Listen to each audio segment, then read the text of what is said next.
Bienvenidos amigos a otro episodio de Entrevistas en la Mira.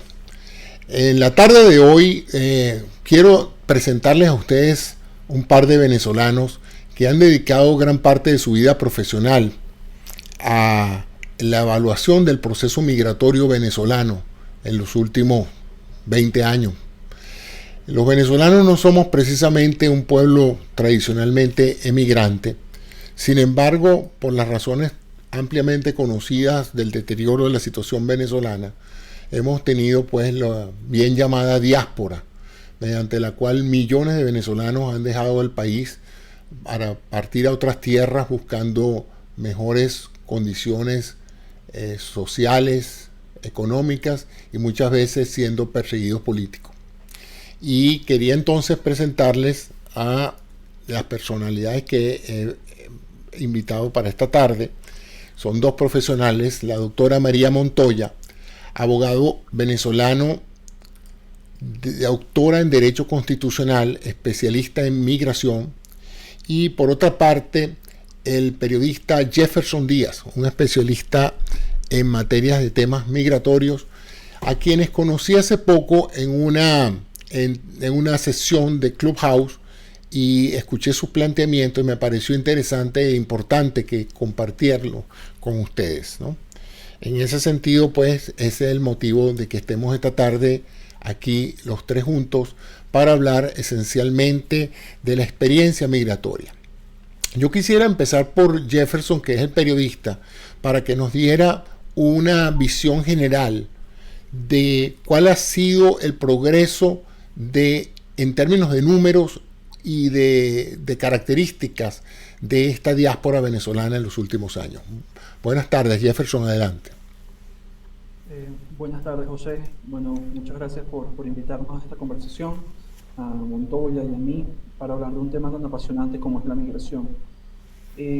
Bueno, para responder tu pregunta, básicamente la migración venezolana ha evolucionado, como tú bien lo comentas, en los últimos 20 años de menos a más, en especial en los últimos 5 años. En los últimos 5 años hemos visto un movimiento migratorio de venezolanos no solo hacia Europa o Estados Unidos, sino hacia América del Sur, considerable.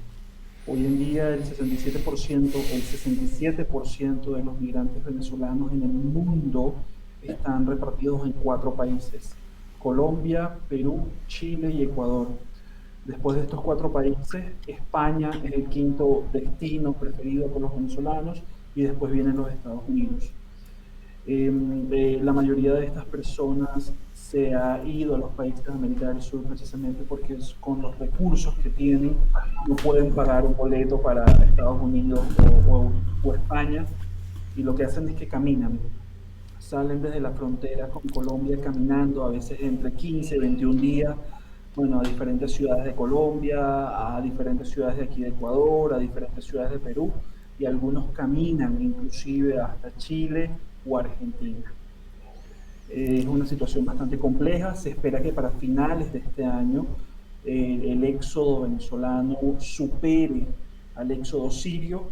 Hoy en día somos casi 6 millones de venezolanos fuera del país.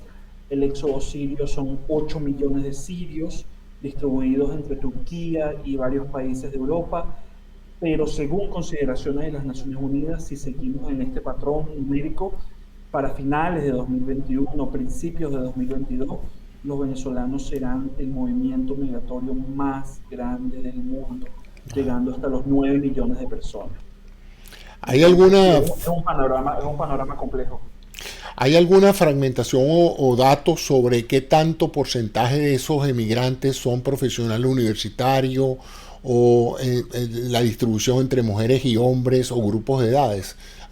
¿Hay alguien que haya estudiado por lo menos una aproximación? Yo sé que es extraordinariamente difícil de identificar, pero ¿hay alguna proyección que permita suponer qué tanto porcentaje de esa emigración es profesional a nivel educativo alto? Sí se ha hecho una proyección, pero la proyección que se ha hecho la hizo las Naciones Unidas a través de la Plataforma de Coordinación para los Refugiados Migrantes de Venezuela, que son varias agencias del sistema de Naciones Unidas que se unieron para contabilizar todos estos datos, y lo han hecho básicamente en todo lo que es el continente americano, desde Canadá hasta Argentina. Y lo que hemos visto es que la mayoría de los migrantes, solo un poco de la mayoría de los migrantes venezolanos son mujeres. Creo que el último porcentaje estaba entre el 51 y el 52%. Ahora, la profesionalización de esos migrantes hay que verla es en los países de acogida. Se estudia es dependiendo del país de acogida. Por ejemplo, Colombia, que es el país que más venezolanos ha recibido en el mundo, con casi 2 millones de venezolanos, ahí se ha dicho que al menos el 45% de la población venezolana viviendo en ese país tiene estudios de tercer nivel, ya sea un TCU o una licenciatura. Y cuando hablamos de estudios de bachillerato, ese porcentaje crece y llega casi hasta el 70%. Entonces sí, ha sido una migración muy preparada y que bueno, que ha beneficiado obviamente a los países de acogida. Ojo, ha beneficiado a los países de acogida cuando se les ha dado oportunidades de regularización a esos venezolanos en esos países de acogida, porque si no tienen oportunidades de regularización, que puedan tener una visa, un estatus migratorio regular, si no tienen eso, de nada sirve que tengas un título universitario o un TCU porque no puedes aplicar. Entonces, esa es la situación. Los procesos migratorios, por supuesto que están vinculados a la legislación de cada país y aunque hay convenios internacionales, pues a mí me gustaría que tú, María, la doctora, pudiera hablarnos un poco más sobre esto, ¿no? José Antonio, no escucho bien un tema de conexión aquí en Venezuela. Si me puedes repetir, por favor. Sí, quisiera que nos dijeras el marco legal en general que ha permitido o que ha contribuido a este proceso migratorio. ¿Cómo ha sido la recepción en los países de estos venezolanos que han emigrado en los últimos años? Digamos por regiones, sin no ir por país a país. Por ejemplo, Colombia. Colombia ha sido el país que más ha recibido, según nos dice Jefferson. Entonces la pregunta es, ¿cómo ha sido la parte legal de aceptación y de calificación migratoria que le ha dado Colombia a los venezolanos? Fíjate, recientemente este año el presidente Iván Duque emitió un decreto de ley.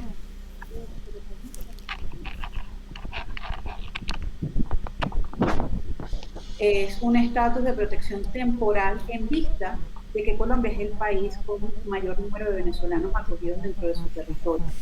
Cuando hablamos del aspecto legal de la migración, específicamente en este país, para comenzar con Colombia, podemos decir que si bien es cierto que la migración venezolana ha tomado por sorpresa a todos los países de la región y especialmente Colombia y Brasil han tratado de implementar herramientas a nivel legal para poder regularizar la situación de los venezolanos en ese territorio, en el entendido, y esto debo decir que es algo que me enseñó Jefferson, yo siendo abogado, no solo no lo conocía, sino que utilizaba más el término, la migración no es ilegal porque es un derecho establecido dentro de la Declaración Universal de los Derechos Humanos. Entonces, utilizar el término de legalizar a los ilegales es incorrecto. Los mecanismos legales que ha generado Colombia para poder regularizar una situación migratoria no regular de los venezolanos en Colombia, sabemos que ha sido cuesta arriba. Primero, porque el alcance económico que ha tenido el gobierno de Iván Duque en este caso para poder atender la situación de los migrantes venezolanos les ha quedado corto, sobre todo cuando no hay unicidad de criterios con respecto a lo que pues puede establecer el presidente de una nación, y luego vemos los esfuerzos que hace el presidente Iván Duque, por otro lado quizás un poco empañados por declaraciones o actuaciones de algunos gobernadores de su propia presidencia. Esto por una parte. La protección temporal emitida en Colombia permite que una gran cantidad de venezolanos pueda tener un trabajo ya establecido, un trabajo legal, un trabajo donde puedan devengar el salario mínimo establecido en ese país, un trabajo donde no se les denigre por su condición migratoria, un trabajo que les permita acceso a los servicios básicos como son la salud, la educación, etcétera. Esto está pasando en Colombia, está... Creo que se congeló la imagen de María. Voy a darte el paso a ti, Jefferson. Desde un punto de vista... se estableció... Volvió. ¿Aló? Sí, es que aló. Se retardó por un momento, María. ¿Me escuchan? Sí, ahora sí. Sí. Ok. En principio fue Chile quien estableció un mecanismo migratorio que desde mi punto de vista y de la consultora que manejo, un mecanismo migratorio idóneo para los venezolanos porque salían desde Venezuela con una visa que les permitía entrar de manera regular al país al cual se dirigían, que fue la visa de carácter democrático. Ecuador también en su momento había establecido mecanismos legales para poder por lo menos generar un censo, no solo Ecuador, Colombia también, Perú, en Argentina existe censos para saber cuántos venezolanos son, si están capacitados laboralmente, si tienen profesión u oficio, qué edades tienen, si tienen hijos, si no tienen, su condición de salud. La recaudación de estos datos es sumamente importante a la hora de establecer mecanismos legales que puedan beneficiar a los migrantes venezolanos, por llamarlos migrantes cuando bien sabemos que la situación a la cual han estado sometidos los últimos años los lleva a catalogar como refugiados. Han sido mecanismos que, si bien es cierto son de soporte, todavía falta cohesionar los esfuerzos de todos los países receptores para que no se vean diluidos entre la cantidad de venezolanos que han salido del país. Aquí en los Estados Unidos hay una clasificación o una división entre lo que es un exilado, lo que es un refugiado y lo que es un perseguido o un asilado, una persona que está buscando asilo político, ¿no? Que está siendo perseguido. Y esa calificación pues es la que priva, por ejemplo, en la frontera con México, en la gran mayoría de las personas se consideran refugiados y están sujetos a un estatus legal diferente. Muchos de los venezolanos que han venido aquí a los Estados Unidos han solicitado asilo político y han tenido que, bueno, entrar en un proceso de probar que realmente califican para el proceso de asilo político. ¿Cuál ha sido el tratamiento en ese sentido legal de los emigrantes venezolanos, por ejemplo, en Colombia o en Chile o en Argentina? Ellos han entrado como asilados políticos, ellos han entrado como refugiados. Aquí voy a hacer un paréntesis entre lo que acabas de comentar, porque creo que hay una confusión de conceptos. El asilo tiene su asidero en la persecución política por yo pertenecer a un partido político o por haber cometido un crimen que se catalogue como político dentro del país en el que resido. La solicitud del asilo político se hace de manera individual. Yo voy y solicito el asilo en el país a donde yo quiera residir, e incluso lo puedo hacer desde mi país. Quien cataloga a un grupo de personas como refugiados es el Estado, es decir, el Estado receptor.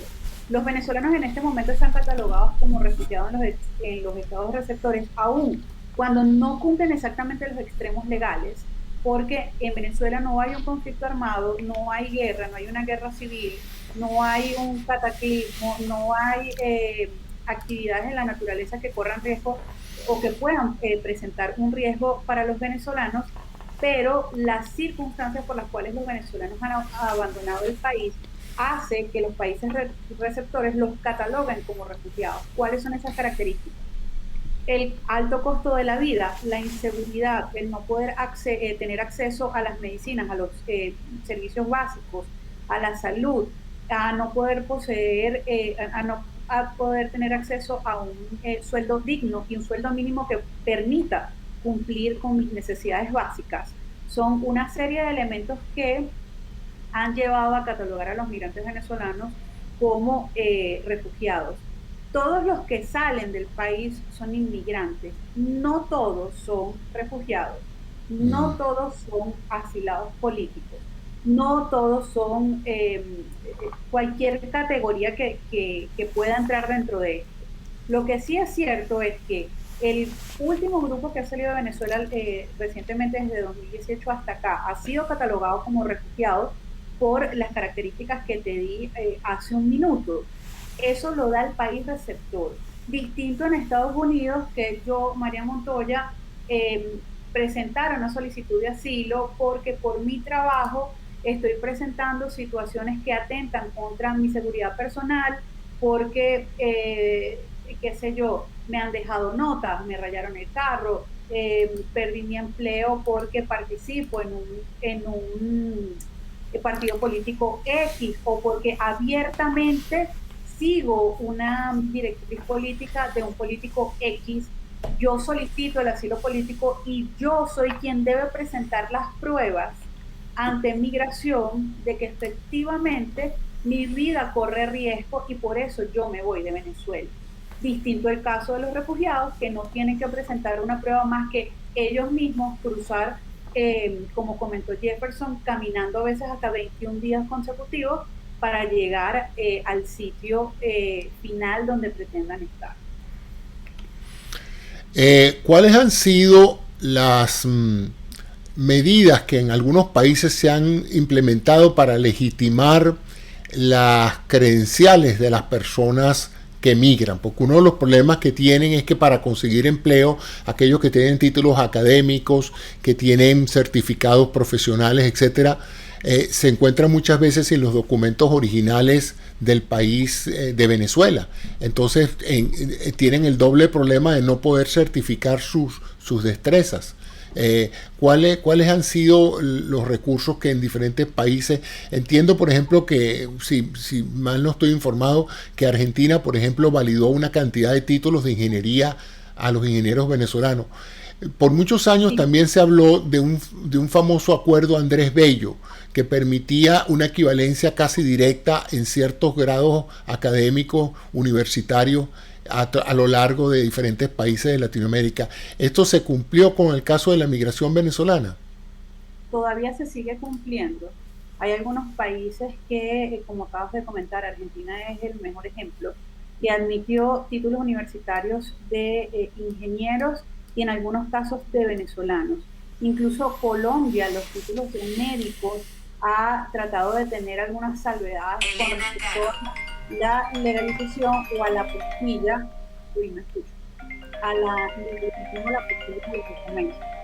Alguien le entró una llamada, esto sucede cuando estamos en vivo. No hay problema.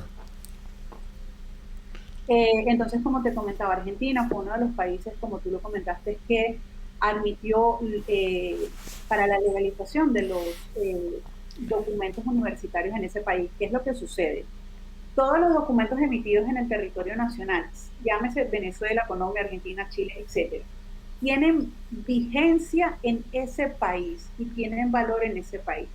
Para que mi documentación, sea cual sea, tenga valor en otro país, yo debo pasar por un procedimiento que es la legalización del documento en mi país y luego la posibilidad de la Haya ante el Ministerio de Relaciones Exteriores, siempre y cuando el país al que yo me dirija esté dentro del convenio de la Haya. Pasar por todo este trámite ha sido infructuoso en muchos casos y sigue siendo engorroso, razón por la cual algunos países han tenido la deferencia de aceptar los títulos universitarios y tratar de agilizar, por ejemplo, el ingreso laboral de profesionales venezolanos en algunas áreas, como lo son la ingeniería, la educación y la medicina. ¿Por qué? Porque son pilares fundamentales para la construcción de sociedades. Argentina, como lo dijiste nuevamente, uno de los mejores ejemplos. Eh, Uruguay, si mal no recuerdo, no me traiciona la memoria, también han hecho algunos planes para aceptar la documentación de los venezolanos. ¿Qué es lo que sucede? Como emigran mucha potencia de cerebros, o la fuga de cerebros que se llamó en algún momento venezolana. Creo que tuvo problemas María con la banda ancha. Sí, se volvió a quedar pegado. Vamos a ver, bueno, eso pasa en Venezuela, ¿no? Jefferson, quería, mientras ella vuelve a entrar en línea, que me comentaras un poco sobre cómo ha sido la receptividad de esos países en la parte social a los emigrantes venezolanos. ¿Cuáles han sido los principales obstáculos o prejuicios que se ha tenido? ¿En qué país, por ejemplo, se ha hecho más conflictiva la asimilación de los venezolanos al trabajo cotidiano y en esos casos como que pudieran sugerir una suerte de xenofobia incipiente contra los venezolanos? Eh, lo que pasa es que, bueno, obviamente es complicado cuantificar eso al tratarse de un problema de carácter social, ¿no? No es un problema matemático en el que tú tienes ciertas cifras y tienes el absoluto, ¿no? Por ejemplo, la encuestadora Gallup, esta encuestadora norteamericana británica, sacó un estudio que realizaron entre 2019 y 2020 sobre la percepción de ciertos países hacia los inmigrantes que viven en esos países, ¿no? Y los peores países valorados fueron Colombia, Perú y Ecuador. Gallup determinó que Colombia, Ecuador y Perú eran los países con la peor percepción hacia sus migrantes, hacia los migrantes que viven en sus países, ¿no? Y eso se dio por la cantidad de venezolanos que viven ahí. Y bueno, después indicó que los países donde mejor se valora a los migrantes es Islandia y Canadá, ¿no? Pero los peores países valorados de América, de toda América, desde Canadá hasta Argentina, fueron Colombia, Perú y Ecuador. Entonces ahí también tienes un problema social considerable. En Colombia hay una iniciativa que se llama el Barómetro de la Xenofobia. Es una iniciativa creada desde las universidades y desde los medios de comunicación. Y este barómetro lo que hace básicamente es que cada vez que se dice algo o se comenta algo o se publica algo sobre la migración venezolana en Colombia, podemos ver cómo suben los picos de xenofobia en las redes sociales. Podemos ver cómo suben los picos de xenofobia también en los medios de comunicación. Y es algo preocupante, ¿no? Porque ¿cuáles han sido entonces las políticas de integración social? No solo la integración económica, que ya de por sí es delicado, ¿no? ¿Cuáles han sido las políticas de integración social de los gobiernos en los países de acogida para que estas poblaciones se sientan recibidas y bienvenidas, ¿no? Entonces no han sido políticas muy efectivas, que digamos. Porque más allá de regularizar a las personas, de ofrecerles una visa, de ofrecerles un estatus migratorio regular, tú también tienes que ofrecerle unos proyectos de integración cultural, unos proyectos de integración social que no se están dando, ¿no? O no se están dando de manera efectiva. Por eso es que vemos todavía en Colombia casos de xenofobia, aquí en Perú, aquí en Ecuador, en Perú. ¿Y qué pasa también? Que desde las vocerías oficiales, desde las autoridades, pasando desde los presidentes hasta los gobernadores, los alcaldes, la mayoría de las autoridades oficiales en estos países de acogida también tienen una narrativa discriminatoria. Entonces, ahí es cuando te encuentras por ejemplo, la alcaldesa de Bogotá, Claudia López, diciendo que la inseguridad en Bogotá es culpa de los venezolanos. Y eso no es verdad. Porque cuando ves los números y ves los datos, los venezolanos no llegan a incidir de la manera en que dice la alcaldesa de Bogotá en la inseguridad de la ciudad. No inciden considerablemente. Inclusive Migración Colombia lo ha dicho. Lo mismo pasa en Perú ahorita con las elecciones presidenciales, que los chivos expiatorios son los venezolanos, pasó aquí también en Ecuador y pasó también en Estados Unidos durante la campaña de Trump y Biden. Tú ibas a Florida y en Florida tenías esos discursos y esas narrativas discriminatorias de que no queremos ser Venezuela, ¿no? Entonces, sí, hay una falta de proyectos sociales para contradecir estas narrativas discriminatorias, ¿no? Pero eso no solo pasa eso no solo pasa con los venezolanos. Eso también pasa con la migración mexicana y centroamericana hacia los Estados Unidos. Eso pasa con la migración siria hacia Europa. En todos los grandes movimientos migratorios del mundo, lamentablemente, nos vamos a encontrar con esas narrativas discriminatorias y muchas veces esas narrativas impulsadas desde los propios gobiernos de los países de acogida. En Latinoamérica, para ti también, María, la pregunta, ¿ha sido el rechazo a nivel de los sectores más bajos por la competencia por empleos de bajo nivel, de bajo salario, o ha sido a nivel de la competencia profesional? Por ejemplo, en el caso de los médicos, ¿han sido rechazados por ser competencia para los médicos de ese país?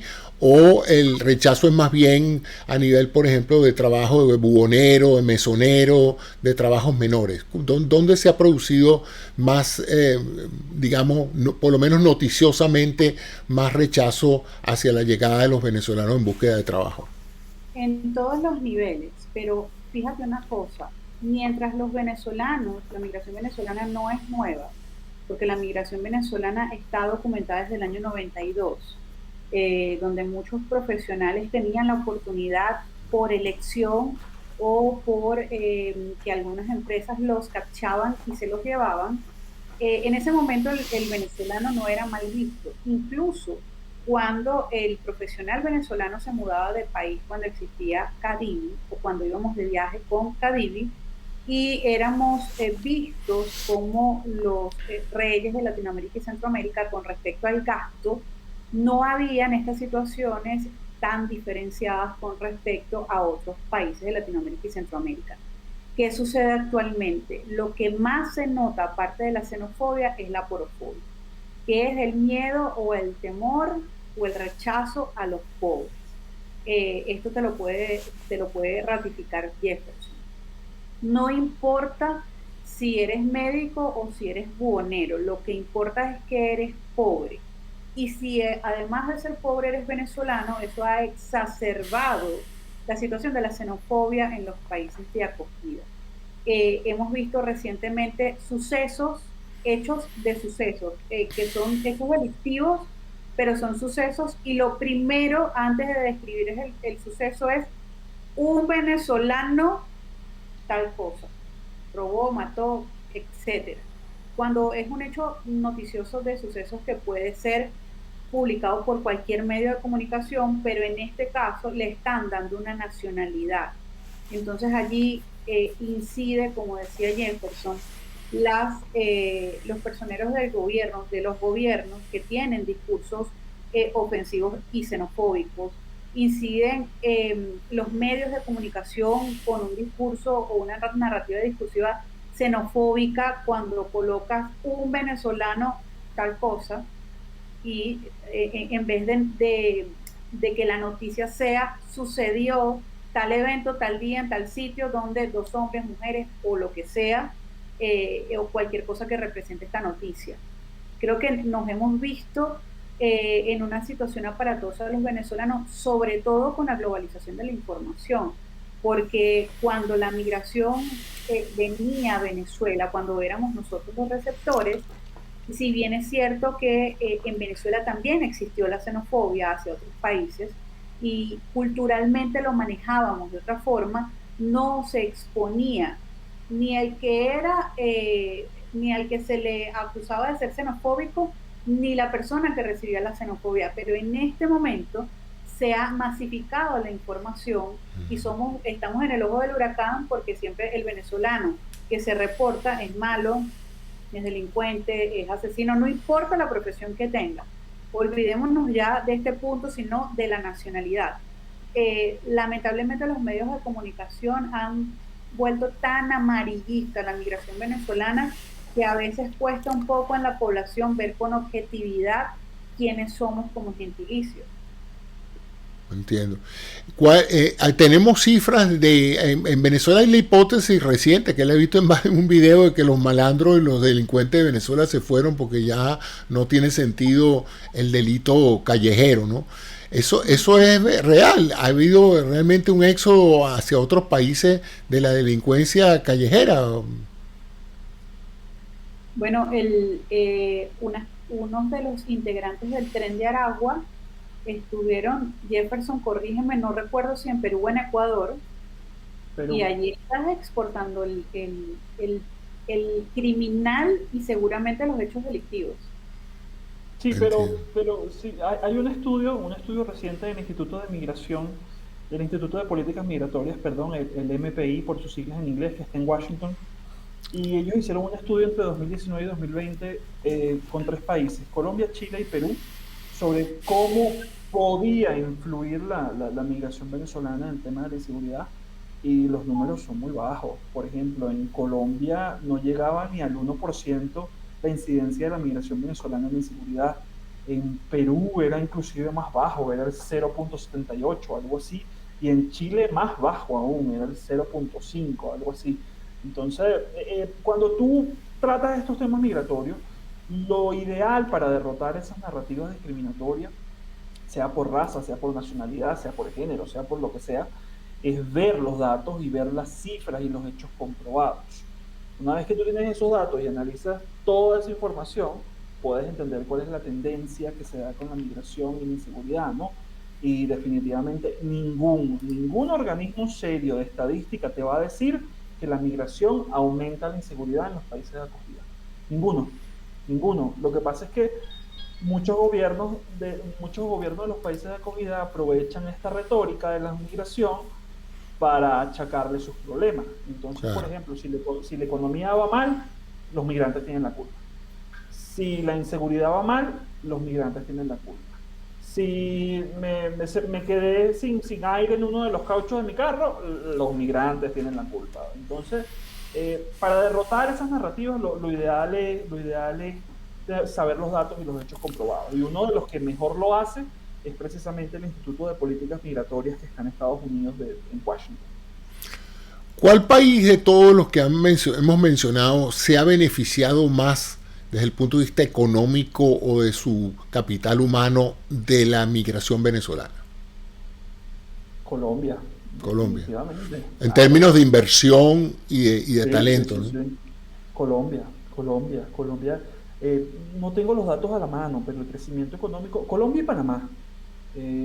Colombia y Panamá en términos de crecimiento económico, de inversión y de mano de obra calificada, han tenido un repunte en los últimos 6 años considerable. Y eso ha sido precisamente por la inversión venezolana. No solo inversión en capital, sino también en mano de obra calificada. Entonces, mira, por ejemplo, Empresas Polar, todo lo está produciendo en Colombia. Ya. Y todo lo produce en Colombia. Cuando compras la harina pan en estos países, dice hecho en Colombia. Y al igual que con otros productos. Y el mercado de bienes raíces y de construcción en Panamá surgió por la inversión venezolana. Entonces, a mí a veces me cuesta entender un poco eso, porque entonces ves a países como Panamá que le ponen visa de entrada a los venezolanos ahora. No puedes entrar a Panamá si no tienes una visa. Y entonces también ves a países como Colombia con esas narrativas discriminatorias en los organismos oficiales o en los medios de comunicación. Entonces es ahí como que un entredicho entre lo que dicen y lo que aceptan, ¿no? ¿Cuál es el país que más ha deportado venezolanos? Estados Unidos. Estados Unidos, ¿verdad? Sí, claro. Inclusive deportaron durante la pandemia. Eso fue un escándalo porque creo que es Carlos Vecchio, el embajador de Guaidó en Estados Unidos.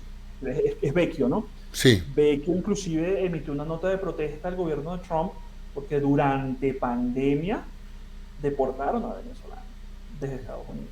Sí. Y después de Estados Unidos es Chile. Chile y Perú han sido los que más han deportado a venezolanos. Pero Estados Unidos se lleva todos los premios. En términos del retorno, ¿cuánta gente se está devolviendo? ¿Ha habido algún cambio ahora que hay una aparente dolarización de la economía venezolana en la posibilidad de que muchas personas que se fueron precisamente por su bajo nivel de ingreso estén planteándose un retorno al país? Por el hecho, yo ciertamente conozco varios médicos que se fueron a otros países y han regresado en el último año precisamente por esa causa, ¿no? Porque estaban trabajando en condiciones de poca eficacia profesional, y al restaurarse en Venezuela la posibilidad de cobrar honorarios en dólares, pues se han regresado tomando ventaja pues de sus clínicas, de sus casas, de su infraestructura ya hecha, ¿no? ¿Qué comentarios tienes tú? ¿Tienes alguna cifra de cómo está retornando esa migración y de qué puede estar causando ese retorno? Mira, lo que pasa es que, bueno, eso Montoya lo puede decir mejor. Yo tengo 4 años fuera del país y yo no entiendo esas burbujas económicas que ahora existen dentro de Venezuela, no las entiendo. En verdad que a veces yo veo cosas que son más caras en Venezuela que aquí en Ecuador, entonces eso no lo entiendo. Pero sí, creo que hay índices de inflación en dólares en Venezuela. sí, pero lo que te voy a decir antes de que darle la palabra a María es que según el Laboratorio de Migraciones de la Universidad Simón Bolívar, durante la pandemia no ha regresado ni el 5% de los venezolanos que se fueron. Ya, O sea, ni el 5% de los casi 6 millones de venezolanos que se fueron no han regresado. Entonces, eso de que hay un retorno masivo no es tan así. ya. No te oímos, María. No te escuchamos, María. No, No, no escuchamos a María. Me pregunto si aquí en Estados Unidos hay una gran polémica con la vacunación de extranjeros o turistas. Se ha presentado en esos países como Chile, que ya han avanzado en vacunación, algún tipo de rechazo a vacunar a venezolanos por el hecho de estar de refugiados. sí, sí. Lo que pasa es que tienes que entender también que, y bueno, tú como médico lo debes saber, hay varios derechos fundamentales en el mundo y uno de esos derechos fundamentales es la salud. Tú no le puedes negar la salud a nadie en donde esté, ni cualquier estatuto migratorio que tenga. Tú tienes que garantizarle la salud a todos los ciudadanos que estén en tu país. Entonces, por ejemplo, en Colombia ya dijeron que van a vacunar a los venezolanos, pero están buscando dinero para eso. Ya, En Perú también, a partir del 16 de mayo, creo, ya vas a saber si te puedes vacunar o no. En Perú elaboraron una plataforma para vacunar a los migrantes. En Chile también hay una plataforma para vacunar a los migrantes. No sé aquí en Ecuador todavía no tenemos claro cómo va a ser eso, pero sí, al menos en la mayoría de los países de acogida de aquí de América del Sur han dicho que van a vacunar a los venezolanos y van a vacunar a los migrantes porque tienen que, no puede cercenar el derecho a la salud porque es un derecho universal. Montoya, ya tendrá. se volvió a caer. Es el problema de la banda ancha de Venezuela que se hace Sí, dificultosa sí, sí, sí. la estabilidad. Te iba a preguntar en tu opinión, Jefferson, tú que vives tratando con inmigrantes y que te has dedicado a eso, eh, Venezuela para su reconstrucción va a necesitar un inmenso capital humano. ¿Tú ves en qué grado eventualmente cuando hay un cambio de gobierno la posibilidad de que muchas de estas personas regresen al país? ¿Hay la intención de regresar o tú crees que muchos ya se están enraizando tanto en sus países que los han recibido que cuesta creer que se devuelvan a volver a rehacer una vida en una Venezuela difícil, ¿no? Mira, es complicado porque, o sea, por ejemplo, mis hijos se están criando aquí en Ecuador y yo no sé, o sea, yo no sé si mañana yo me vaya para otro país y se terminen de criar en ese país y mis hijos desde pequeños no conocen Venezuela. Entonces ellos conocerán, es el país donde se críen y considerarán ese su país. Entonces, como yo les digo, devolvernos a un país que no conocen, que nunca vivieron ahí. Es como los famosos Dreamers en Estados Unidos, los Correcto. famosos Dreamers que llegaron muy pequeños a Estados Unidos, desde El Salvador, Nicaragua, Guatemala, y los querían deportar a países que, si bien nacieron ahí, no son sus países. Su país era Estados Unidos. Entonces, básicamente es lo mismo si Venezuela va a necesitar un capital humano que regrese y que ayude a reconstruir el país, pero ya dependerá de cada uno de esos migrantes si quiere hacerlo o no. Yo en mi experiencia, hablando con migrantes venezolanos aquí en América del Sur, puedo decir que hay un 50 y 50, ¿no? 50 de que sí quieren regresar y otros 50 de que ya no quieren saber absolutamente nada de Venezuela. Entonces ahí habrá que ver cuáles son las políticas públicas que impulsa el nuevo gobierno de Venezuela cuando salgamos de esta pesadilla, cuando el nuevo gobierno de Venezuela, ¿qué impulsará con esas políticas migratorias? Por ejemplo, en estos países donde ya han tenido mucha migración, como en Ecuador, hay representaciones legislativas, hay diputados que representan a los ecuatorianos en el exterior dentro de la Asamblea Nacional. Aquí hay cinco asambleístas que son los asambleístas elegidos en el exterior para que representen a los ecuatorianos en el exterior aquí en el Ecuador dentro de la Asamblea Nacional. Entonces eso también podría pasar en Venezuela, donde se cree de repente quizás un espacio legislativo dentro de la Asamblea Nacional Venezolana con diputados electos por venezolanos en el exterior para que representen sus intereses.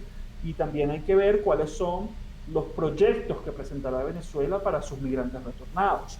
Cuáles son los proyectos económicos, los beneficios del menaje de casa, los beneficios de inversión. Por ejemplo, aquí en Ecuador a los migrantes retornados se le ofrecieron facilidades para inversión, facilidades para crédito, para poder hacer negocios aquí en su país. Entonces habría que ver también qué rumbo toma el nuevo gobierno de Venezuela ante eso. Pero bueno. Había de alguna u otra manera recursos para que los venezolanos del exterior pudieran tener algún tipo de asesoría legal por vía teleconferencia, grupo de WhatsApp, yo qué sé. Yo personalmente, a través de la cuenta de Instagram de la consultora, que es @Montoya Consulting, la consultora tiene una chica asistente que de hecho fue mi alumna y ahora está haciendo pasantías en la consultora y ella se encarga del Instagram. Sin embargo, recientemente con tantos cambios en el tema de la identificación de los venezolanos, soy yo misma quien me meto y leo y contesto, y las consultas las estoy haciendo de manera gratuita.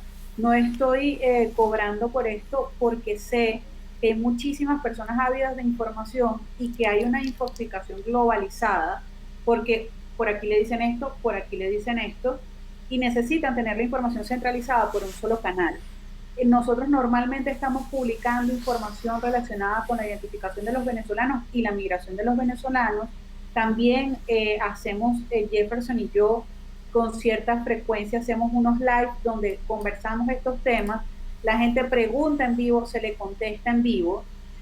Tratamos de que esto sea, como te comento, de manera regular, porque hay mucha gente buscando información y que no tiene los medios para costear una asesoría en materia migratoria o que le contesten una pregunta y que tenga que pagar. Entonces nosotros por el Instagram de la consultora...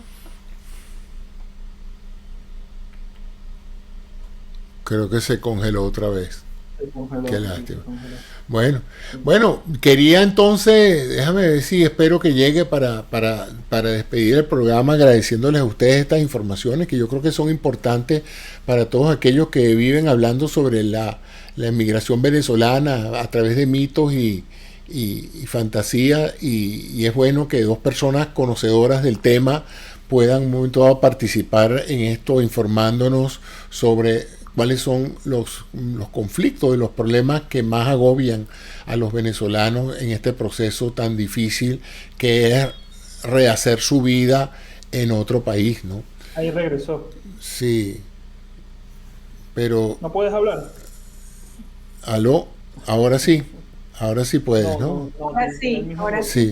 Bueno, no, que ya para finalizar quería ofrecerles la oportunidad de que nos dijeran algún tipo de mensaje que pueda ser útil para todos aquellos emigrantes que en un momento dado se interesen por ver este programa y que les pueda facilitar acceso a asesoría, servicios de ayuda dirigidos precisamente a ese grupo poblacional que puedan en un momento dado utilizarse pues para tratar de una u otra manera solventar problemas que son probablemente triviales para uno que ya pasó por eso, pero extraordinariamente difíciles para uno que lo está enfrentando por primera vez.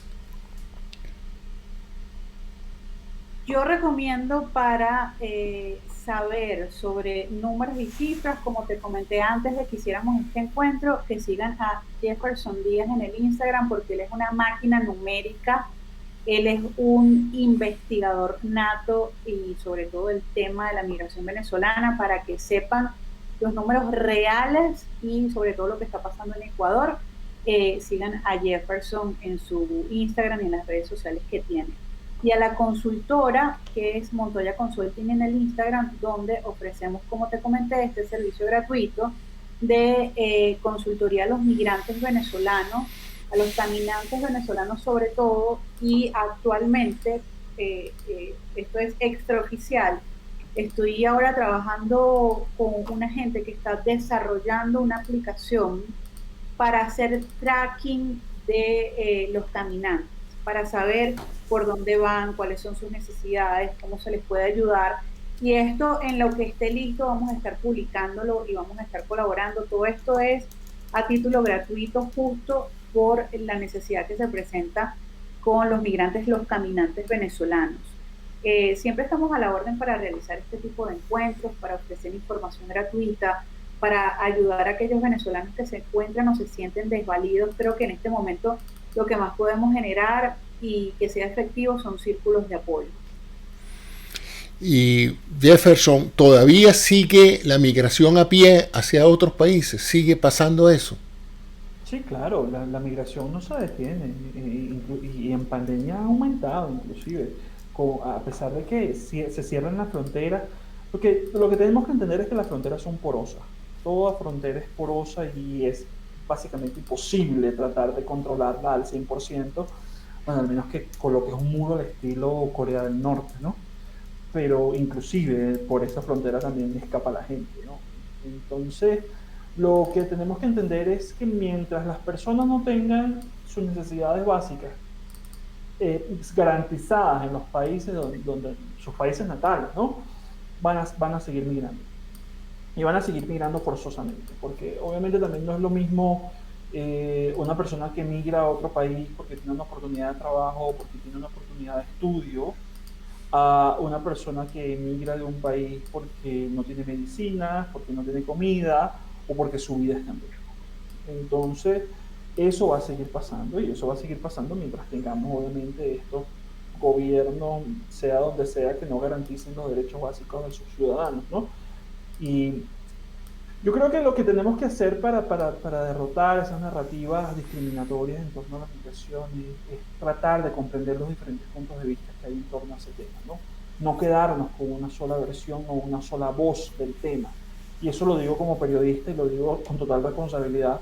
No quedarnos solo con lo que un medio de comunicación nos dice, no quedarnos solo con lo que una página de internet nos dice, o no quedarnos solo con lo que las redes sociales nos dicen. Es importante y eso es algo que yo le recomiendo siempre a las personas, no solo a los periodistas, sino a todos en general, hablen con los migrantes, conversen con ellos, siéntense. ¿Por qué saliste de tu país? ¿Por qué estás aquí? ¿Por qué te arriesgaste a cruzar una frontera al sur de los Estados Unidos? ¿Por qué te arriesgaste a montarte en un tren para llegar a los Estados Unidos? ¿Por qué te arriesgaste a caminar a través del páramo colombiano? ¿O por qué te arriesgas a cruzar el mar Mediterráneo en una patera para llegar a Europa? O sea, pregúntenle, hablen con los migrantes. Y una vez que tengamos ese contexto y tengamos ese contraste de lo que es la migración, podemos trabajar también en nuestra empatía. Y eso es básico y fundamental. Trabajar en nuestra empatía. Los migrantes no son ciudadanos de cuarta o quinta clase. Son seres humanos como cada uno de nosotros. Además, como ya lo dijimos al inicio de esta conversación, migrar es un derecho humano. Y eso no es algo que Montoya o yo nos inventamos. Eso es algo que está establecido en el Pacto Mundial de Migraciones de las Naciones Unidas. Eso está establecido ahí. Es un pacto que firmaron casi los 190 países de este planeta, en el que se indica que la migración es un derecho. Y entonces, en base a eso, migrar no significa perder la dignidad. Todo migrante, cuando llega a su país de acogida, tiene derecho a una casa, a la salud, a la educación, a un empleo. O sea, todos esos derechos que tienen también los ciudadanos de ese país los tienen los migrantes, porque son derechos fundamentales y básicos universales. Entonces, eso es lo que tenemos que hacer, o sea, tener el contexto y el contraste básico para entender a los migrantes y no quedarnos con una sola versión del tema. Siempre ver más allá de eso y ver más allá también de lo que nos dicen los políticos, ¿no? Y bueno, esos son siempre los que siempre están metiendo la pata con este tema. Así es. ¿Algunas palabras finales, María, en relación con eso? Lamento muchísimo que no hayas podido expresarte como quisiera por los problemas de la banda ancha venezolana, pero bueno, tu contribución seguirá siendo importante para los que te están viendo. Y fíjate que con todo y eso, que aquí el internet no sea el mejor, aun cuando tengas el satelital, el plus, siempre suceden estas cosas. Y yo me niego a abandonar este país, yo me niego a limitarme con respecto a la información que pueda compartir, yo me niego a dejar de ser empática porque al final todos somos seres humanos y hay que entendernos desde ese punto y hay que entender a los demás como nos gustaría que nos entendieran a nosotros.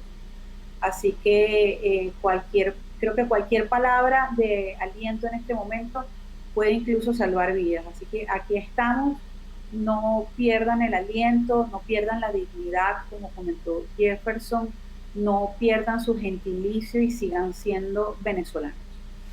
Bueno, muchísimas gracias a estas dos venezolanos, de verdad, que han dedicado su tiempo y su esfuerzo profesional para buscar soluciones y para, de una u otra manera, paliar esta tragedia nacional e internacional que afecta a países vecinos también, que ha significado este éxodo enorme de compatriotas.